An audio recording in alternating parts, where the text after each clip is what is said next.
대부분 사람들은 아주 높은 정상에서 급격히 추락하는 그런 경험을 할 계기가 별로 없죠. 물론 직장에서 좀 높은 자리에 있다가 본의 아니게 떠나야 되는 그런 상황이 발생하게 되면 그것도 일종의 추락이겠죠. 그런데 이렇게 대통령이 되기 위해서 권력을 이렇게 추구를 하다가 떨어져 본 그런 경험들은 대부분 사람들이 경험할 수 없는 그런 일이죠.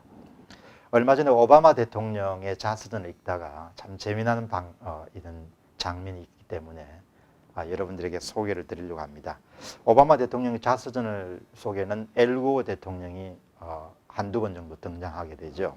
그런데 그 엘고어 대통령을 무척 좋아하고 또 대통령 선거전에서 상당히 지원했던 아주 유명한 맨하탄의 그런 기업인이 엘고어 대통령을 만나는 광경이 있게 등장하게 됩니다.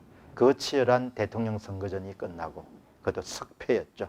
조지 W. 부시 대통령에게 아주 안타깝게 선거전에 패배한 다음에 엘고어 대통령이 6개월 만에 이제 마음을 추스리고 새로운 사업계, 그러니까 텔레비전 방송국, 케이블 방송국을 세우는 그런 계획을 갖고 맨하탄에 훤히 내려다 보이는 아주 초호화한 사무실을 방문하게 됩니다.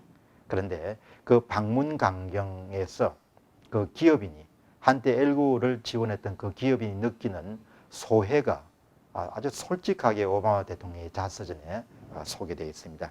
저는 좀 이상한 느낌이 들었어요.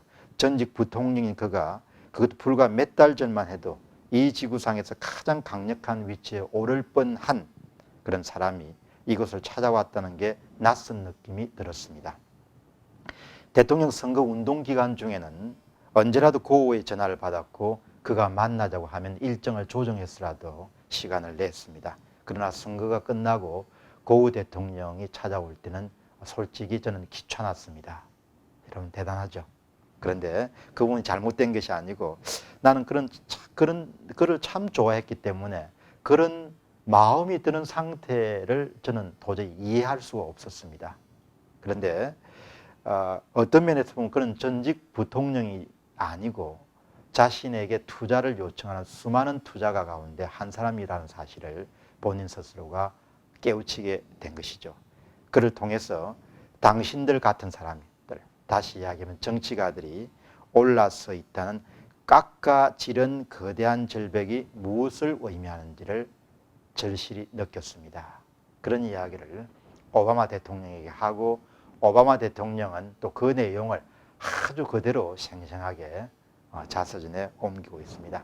여러분, 깎아지른 거대한 절벽, 그런 표현은 보통 사람들은 크게 경험하기는 쉽지 않습니다. 그러나 전직, 이직, 해고, 그 다음에 정상으로부터 추락, 이런 부분들은 크고 작은 것을 가리지 않는다면 보통 사람들도 그런 경험들을, 유사한 경험들을 하게 되죠.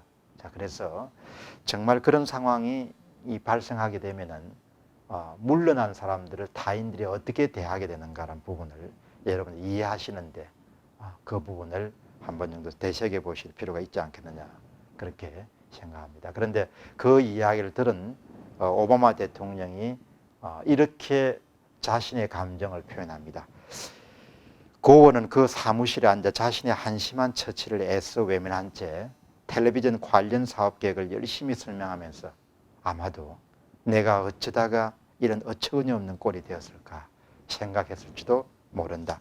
정치판에서 두 번째 시도는 있을 수 있어도 2위가 설 자리는 없다. 여러분 너무너무 냉정하죠.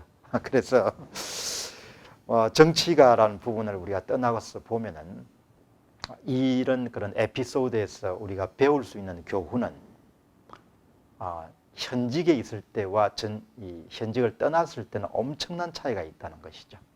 그래서 여러분들이 항상 현직을 떠났을 때도 또 현직과 같은 그런 상황이 전개가 되고 타인 나를 그렇게 볼 수도 있을 것이다. 그런 조그만한 기대도 가지셔서는 안 된다는 점입니다. 그래서 뭔가 준비할 수 있는 현직에 있을 동안에 여러분 자신의 힘과 능력 그리고 미래를 좀 더 적극적으로 준비할 수 있는 그런 시간을 꼭 가지십니다.